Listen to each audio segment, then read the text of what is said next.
فصبر جميل والله المستعان على ما تصفون. وجاءت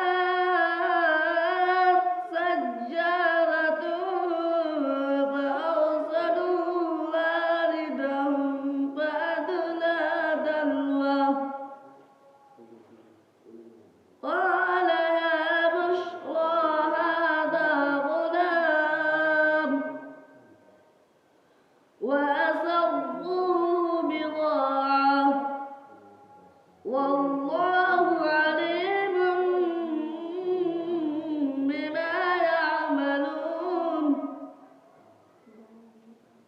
وشروه بثمن بخس دراهم معدودة وكانوا فيه من الزاهدين.